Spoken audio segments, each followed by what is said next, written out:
there for Wright. Goal!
Is he going to look for the near post again? Look for Nebling with a flick on, and the goal is there with Ian Wright has latched on to Gavin Nebling's flick on and beaten Steve Cherry for Palace's first goal. It's Palace 1, Plymouth 0.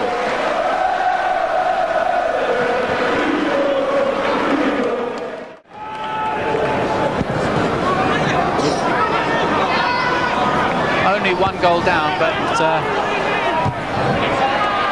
it must have seemed like an avalanche of attacks. Andy Gray picks up the ball, still Andy Gray has a shot, and there's a goal! Andy Gray, 5 minutes into this second half, and Palace go 2-0 up. Andy Gray picking up the ball well, holding on to it, beating off a couple of challenges by Plymouth defenders, securing the second goal for Palace with a well-hit shot past Steve Cherry. Number 7, Kevin Hodges, crosses in, and Andy Gray clears. And Ian Wright on the far side. Ian Wright, with the attention to one Plymouth defender, cuts inside, jiggles one way or the other, down to his right and shoots, and it's a goal for Palace. The third goal by Ian Wright. A tremendous solo effort on the right-hand side. And the Palace fans are ecstatic with that effort from their beloved Ian Wright. David Berg with the free kick. David Berg. Nebling!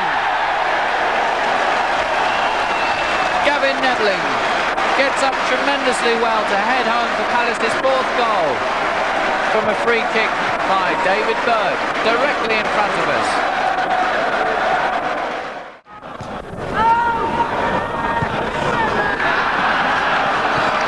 Ian Wright again on the far side. Still Ian Wright, hangs on to the ball, looks up at the goalkeeper, and it's a goal, and it's Ian Wright's hat-trick. And Ian Wright must be the happiest man at Selhurst Park this evening.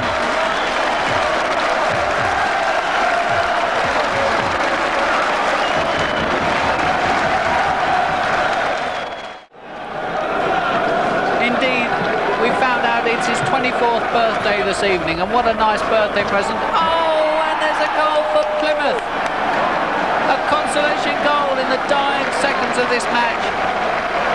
And John Primacoom salvages a certain pride for Plymouth Argyle this evening.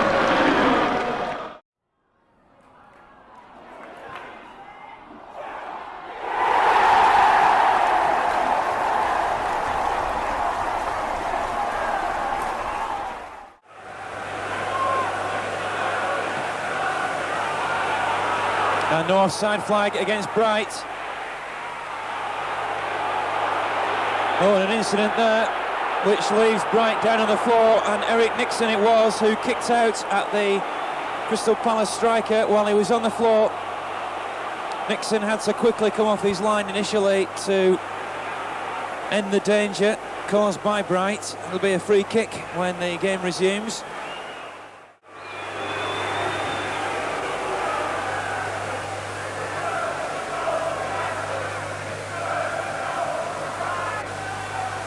Hancock's header, Stewart, Lake, and Lake is through. And that's a goal from Paul Lake. The breakthrough that Manchester City wanted.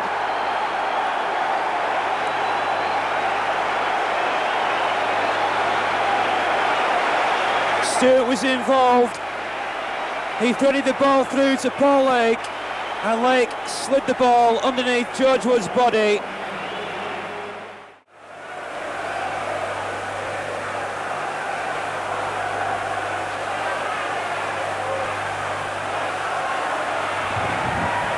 Now, of course, a dangerous time for City. And Nixon could be in trouble here.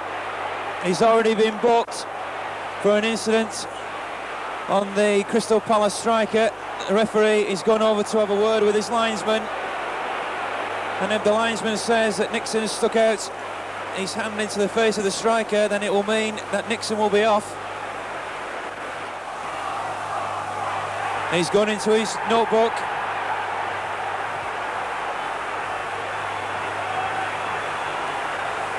And Nixon has been sent off. Eric Nixon sent off. It's going to be Steve Redmond, in fact, who's going in goal. And what an unenviable task, with him facing a penalty, just to add to that dramatic incident involving Nixon. And just listen to that noise from the crowd. Well, Redfearn scores.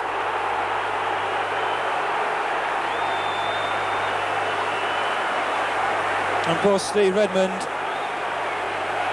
goes in goal and concedes a goal straight away from the penalty spot.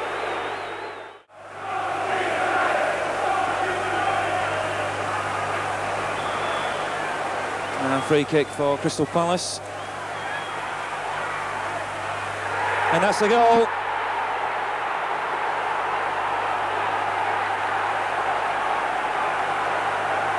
Mark Wright is the player being congratulated.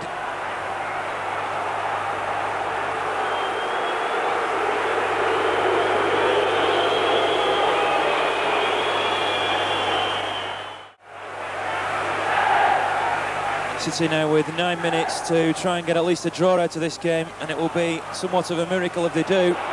Here's Gidman, White, the cross, Redfearn, and a penalty! And it's going to be Paul Stewart with the job of equalising for Manchester City. Paul Stewart versus George Wood. And surely justice would be done if this went in. And Stewart hits the post. McNabb over the bar. Paul Stewart hits the post as he did in the first half from a free kick.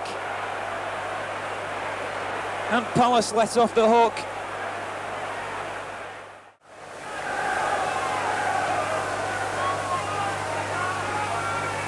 Hancock's header. Clements. And Wright with some space. This cross hit Clements, but he'll get a second chance.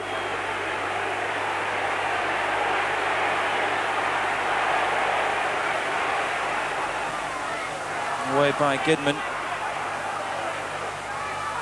And now Bright over the head of Steve Redmond.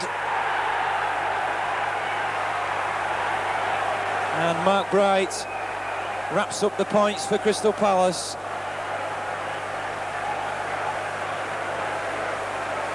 "86 minutes gone.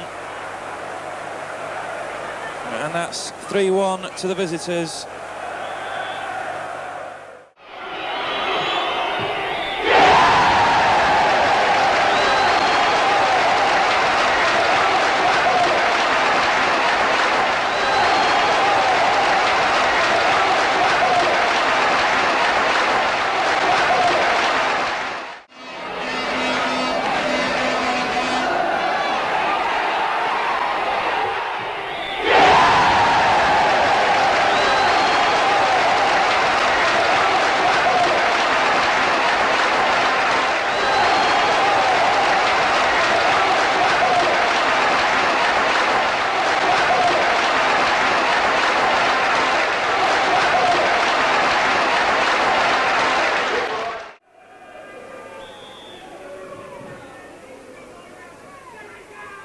Corner comes in, cleared by Parker.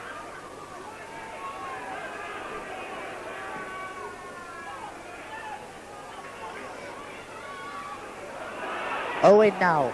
That's a beautiful ball outside for Askew. And another good ball for Gareth Roberts. Parker. Yes, 1-0 to Hull. Gary Parker. 32 minutes gone. Hull City 1, Crystal Palace 0. A beautiful ball from Gordon Owen.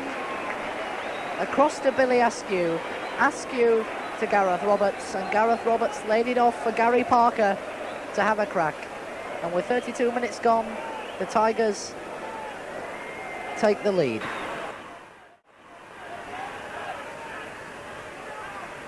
Wright. Outside to Redfearn. Back inside for Wright. A good effort and a goal. Palace have scored. Phil Barber. Ian Wright got the better of Peter Skipper.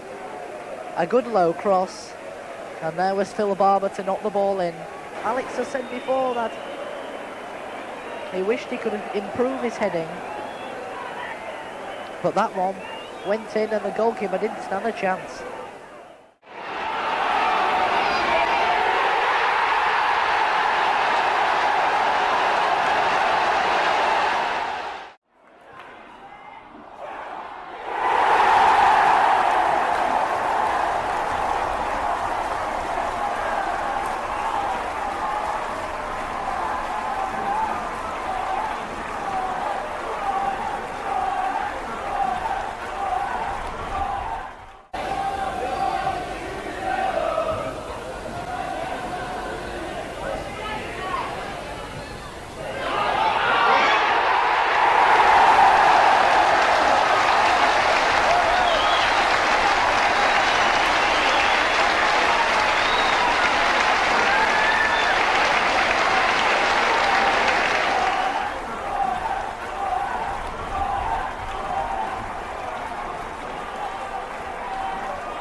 Andre gangen det mistet stygt, og så det skåring.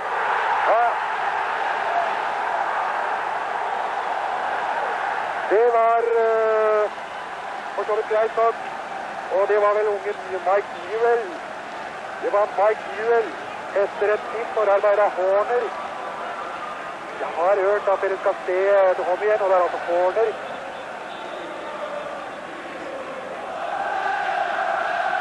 Ja, Barber, men det selvfølgelig Barber.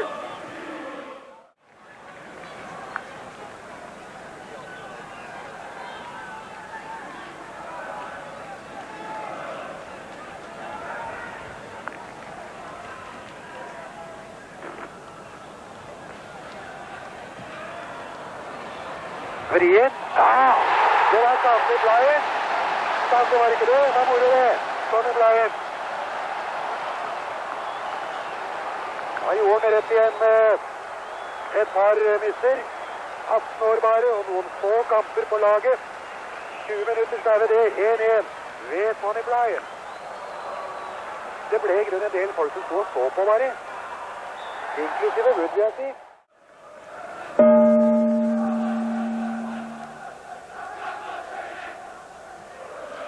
Jeg har vel sagt... Ja, så misser Blaien. Nei og nei. Og det var glimrende Andrews på skuddet fra Barber, men det ikke over. Her går det unna. Jøye meg, det var Pennyfather. Det var Glenn Pennyfather. Og så det 2-1. Men det var igjen en miss av Brian. Det klokka nå, Trond. Nå har det gått 21:30. Og så det 2-1. Og det var altså Brian som mistet i første omgang. Så kom Barber til. Og så var det vel også Brian. Ja, hvis han mistet en gang. Han mistet i hvert fall 2. Halvannen av forsvarte.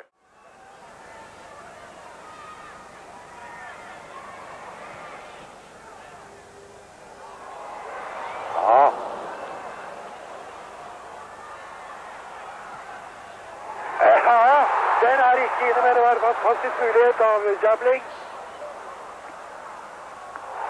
Og så var det straffe. Ingen tvil. Det var Penny Father som felte McAllister, var det vel? Først var det nesten skåring av Jabling, og så går McAllister i bakken etter en klar felling fra Penny Father. Klokken er 32 minutter der, og det blir vel nå 2-2. Jeg tror Sheff Wed fikk en tilsnakk også. Det så iallfall sånn ut. Men det er McAllister. Ja da. Ingen tvil. 2-2. Det var det meg ved å moro, tenker. 2-2. Kaptein McAllister.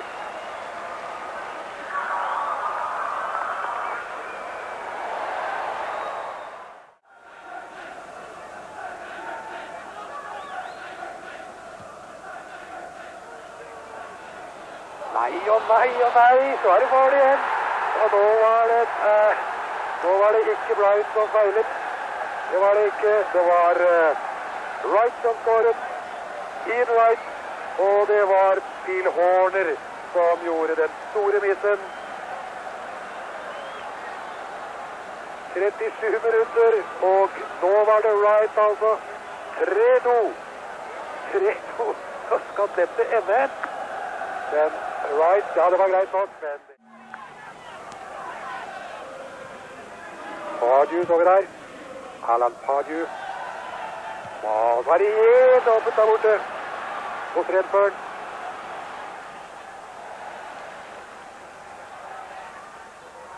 Burke.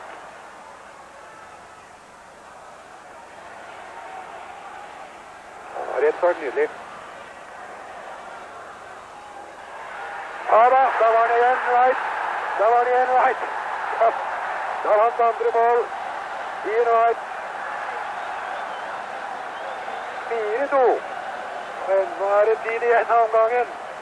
Arme Andrews som står bak forsvaret som rakner.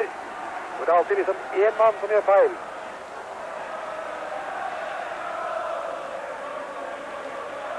Ble det vel for stillestående, og så vidt jeg kunne se, så var det vel. Og så var det løs. Penny Father. Så McAllister, og så 2 ganger Wright. For Crystal Palace.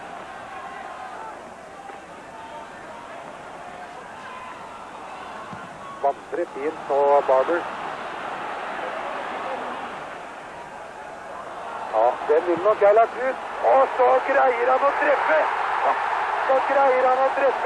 Og det var vel... Var det hit? Ja, det var det vel.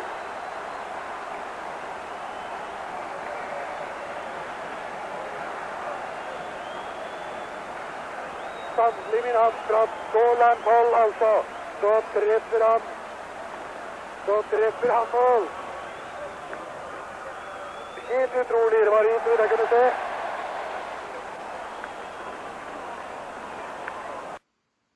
Og det er redusering.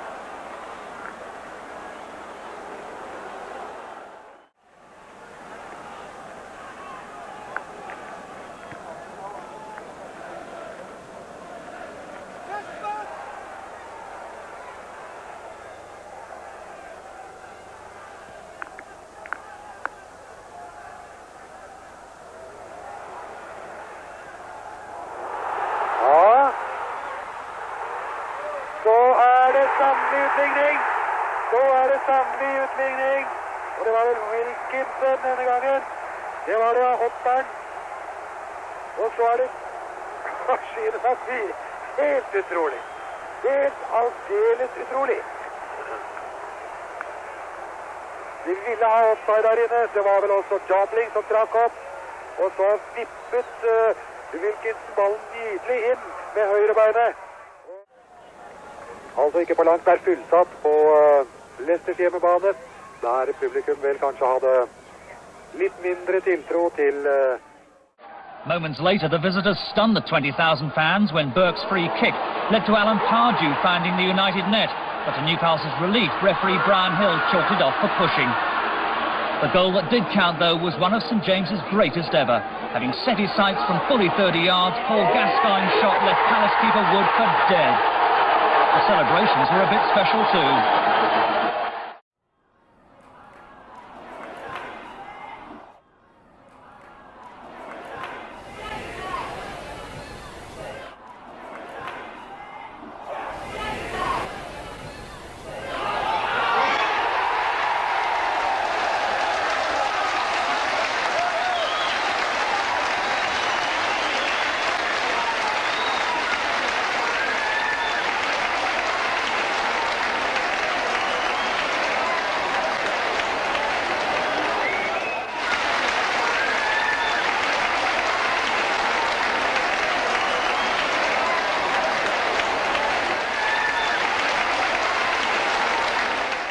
Middlesbrough fifth in the table against second place Crystal Palace, and it was the Londoners who made the early running. Palace are the league's leading scorers, with 19-goal striker Ian Wright their danger man in chief. This shot so nearly made it 20. But Borough's confidence grew the longer the game went on, and this fierce Colin Cooper drive set up the breakthrough 2 minutes before the interval. Skipper Tony Mowbray lunged as the resulting corner came over, and referee Tom Fitzharris had no doubts the ball had crossed the line. Mr Fitzharris was on the spot again soon after the restart. The ball ran to Gary Hamilton, and Palace defender Stebbing brought him down at the second attempt. Hamilton looked anxious, but the decision had gone his way. Dean Glover was entrusted with a vital penalty. He made no mistake. 2-0, and Borough's 5-match run without a league win was surely over. But this super strike from that man Wright breathed new hope into Steve Coppell's side.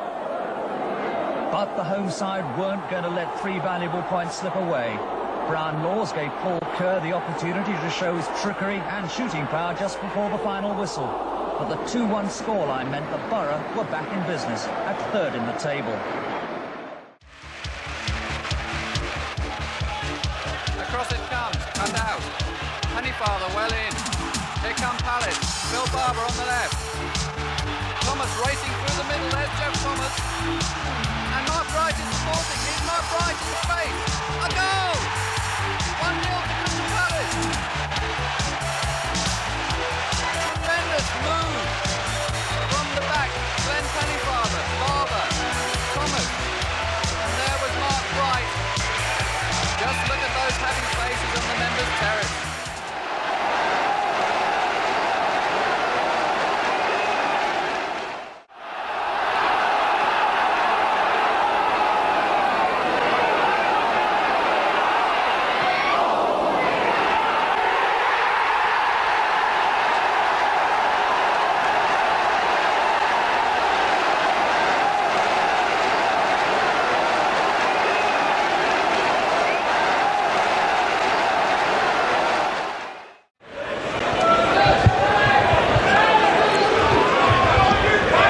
With a goal kick for Palace, looking for Redfearn. Pardew for Palace, in the middle of the field. Mark Bright on the chase. Mark Bright, and Ian Wright scores. It's 1-0 to Palace. Bit of hesitancy in the Oldham athletic defence by the new boy Mike Milligan, and Bright knocks it over for Ian Wright to score. 1-0 to Palace.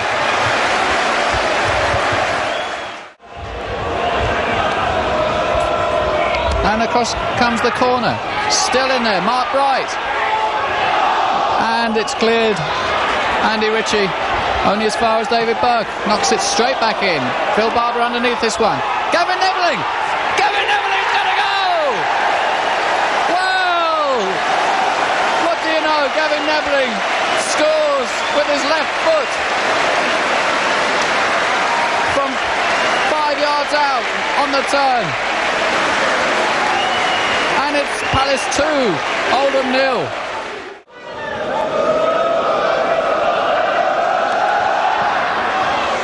Mike Flynn. Ritchie with a nod down. Sachir is through and it scores.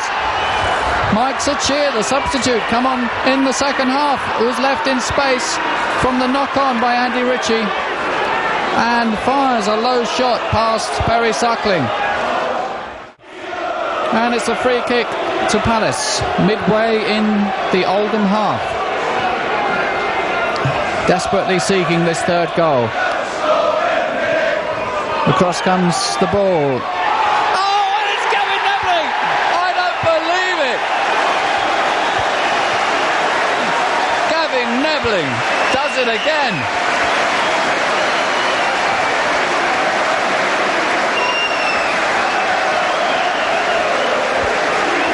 And he salutes the crowd as he runs back to his defensive position.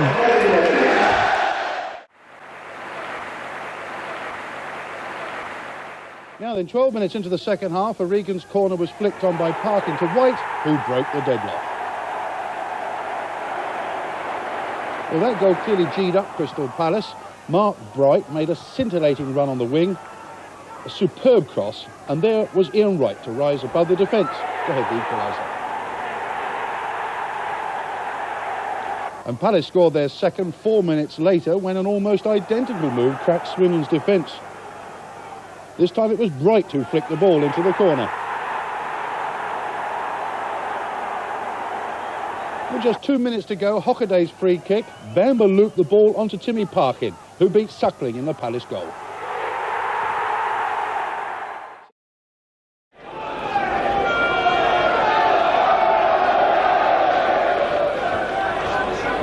Plenty of hard well in there for Palace. One here to chase for Ian Wright. He should get there, faced by Newson. Newson just ran straight into Wright there.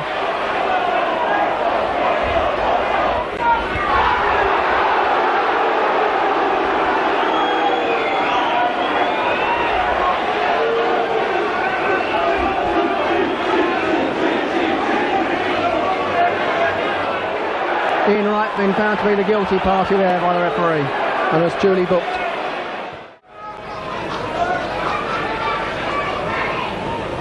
Chips it in, looking for Nebling. Oh, and the referee has given a penalty. Gavin Nebling held down by the Bournemouth central defender. Just have a look to see who that was. Turned straight round to the referee, appealing for the foul. And the referee had a very good view of that one. Pointed straight to the spot. And it's Neil Redfearn stepping up. Out of the side for the last match of Swindon. Missed the penalty before that. At home to Bradford. Steps up and scores!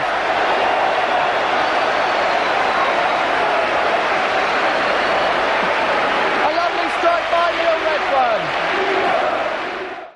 Brooks. And now he's short of ideas. Richard Cook. Back Thomas. Sweeps up. Ian Wright, running against one. Oh, and he was a bit late on that one. Oh, and he's been sent off by the referee.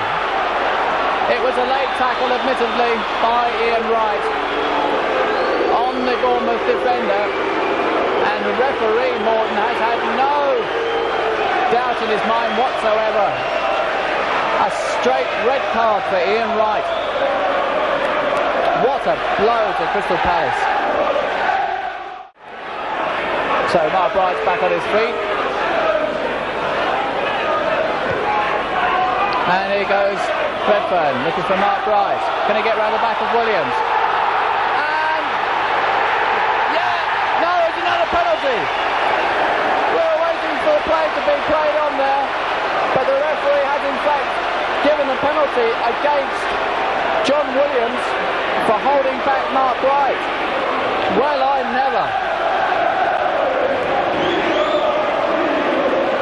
Drama here at Palace.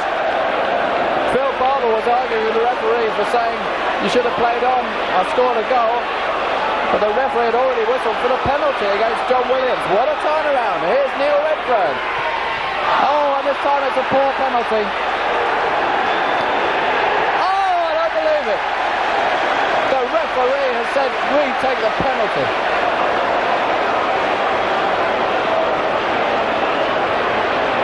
Drama on top of drama here. And the Bournemouth team must wonder what more they have to do. And what a let-off for Palace. Neil Redfearn, the same position he struck the ball, not quite as good a strike.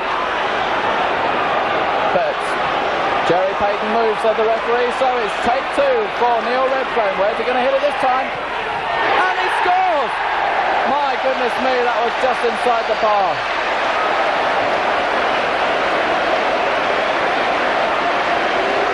And a relieved Neil Redfearn runs back into his own half.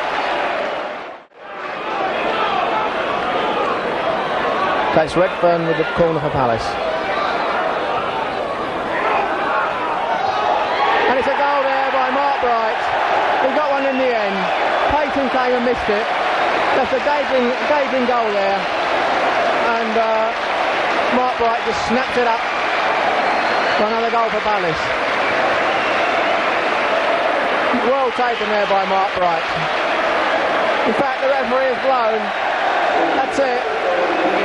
Crystal Palace have won 3-0. Last kick of the game for Mark Wright.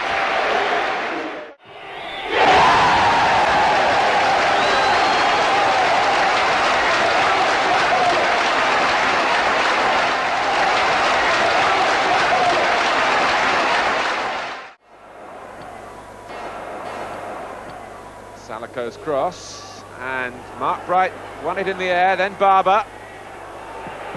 And Thomas on the line. Is it a penalty? No. Laurie Madden stood firm. Then Thomas hit the goalkeeper's legs and then hit Madden on the chest. Quite clearly not a penalty. And for Crystal Palace, Neil Redfearn, a regular penalty taker for them in the league side. But now the nerve tested by taking one at Wembley, and it just squeezes past the dive of Pressman. So he's done his job.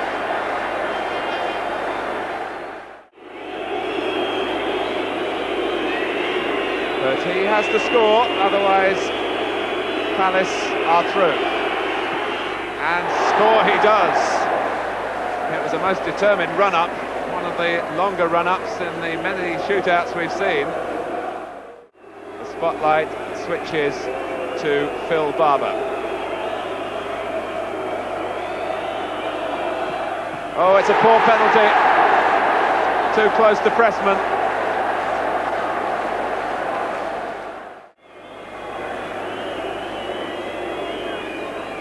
It will be Sheffield Wednesday against Wigan in the quarter-final, if Gary Megson is successful here. Oh, yes. Done with great aplomb. Here's Chris Price, a highly rated fullback at second division clubs. Ardelius, and Price has gone on, and he's gone past his man, and a penalty's been given. But Suckling brought him down, and it'll be a penalty for Blackburn Rovers. It was a great run by Chris Price. It's Ardelius who played him in there. They were claiming offside. The flag stayed down, and the penalty, I don't think you can say there was much argument about it. And now Archibald, with 6 important goals to his credit for Blackburn Rovers since he came back from Spain to join them, now could well be on the point of scoring the most crucial yet. He's saved it! Suckling, who gave away the penalty, redeems himself as Archibald's shot, a flying lead, a spectacular save. Cannon's long probing free kick. Hendry underneath it. Barber. That time it was Mayle who got it away. Here it comes for Barber again. This time trying to get Burke in.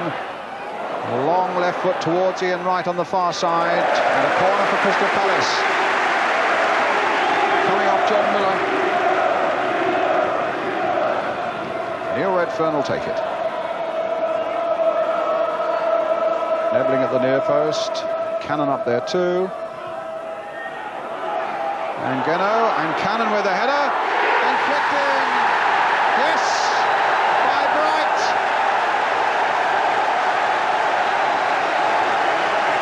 And Palace ahead. A very important header by Jim Cannon. Winning that one in the air after Geno had planted it out. There's the Cannon header. And there's one by Bright. And into the back of the net. Well, the substitution can now be made for Palace. Neil Redfearn's going off. And John Salako is coming on.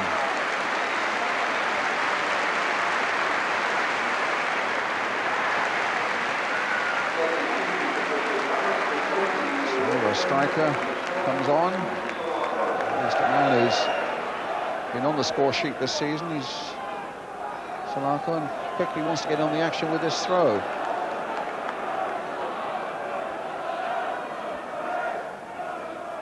That's a good long throw too. And it's in there!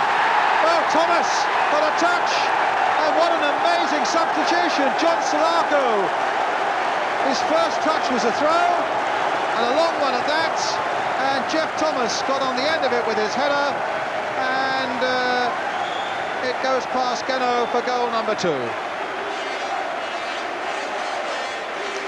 Salako's long throw. You'll see Jeff Thomas challenging there, just flicking it on. A good header that. And Palace 2 up. Sheridan, Batty. Snowden, is that a penalty? Yes. Had to be.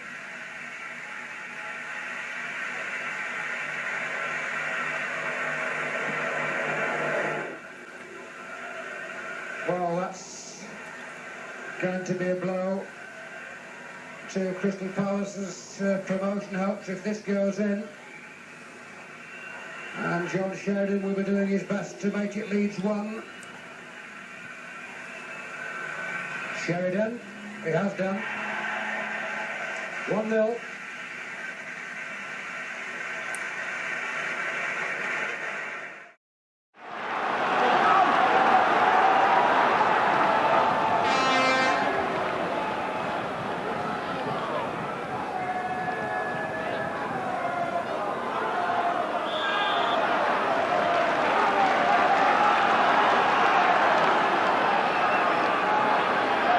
Kick then to Crystal Palace.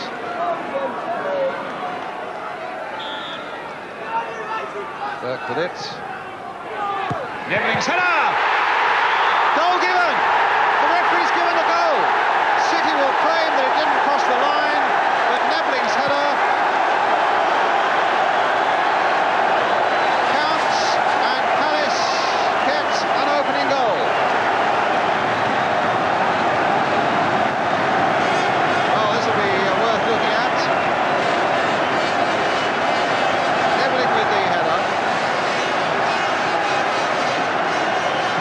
Pushing it onto the post, but does it actually cross the line? Well, it's difficult to say from there because the ball was in the air when Nixon touched it back, but if it did cross the line, it was a real fractional decision. Well, there's a great buzz around the ground. Of course, everybody's got transistors to their ears, and they're jumping up and down in the stand on the far side now. Obviously, whatever the news is that it's come from Millwall, they consider it to be fairly good news.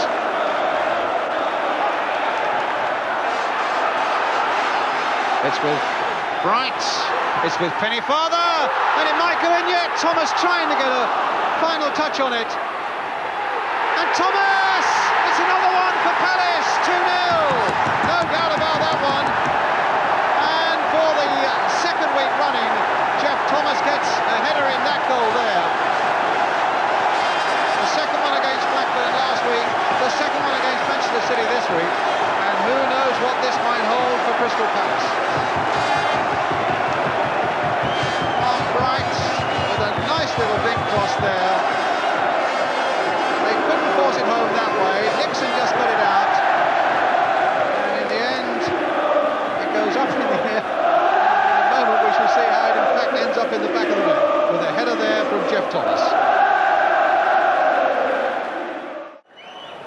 Palace lead here by 2-0. And the referee has decided, I think what he's going to do, he's going to wait until the throw is about to be taken and everybody's on that side of the field, blow the whistle and disappear down the tunnel. He hasn't done it. Yes, that's exactly what he's done. The ball has been taken by a fan. The players have gone scurrying off to the dressing rooms as best they can, and the stewards have an impossible job. Certainly, Crystal Palace have played their part by beating Manchester City here by 2-0. All they have to do now is to wait, these excited Palace fans, to see what the news is from Millwall.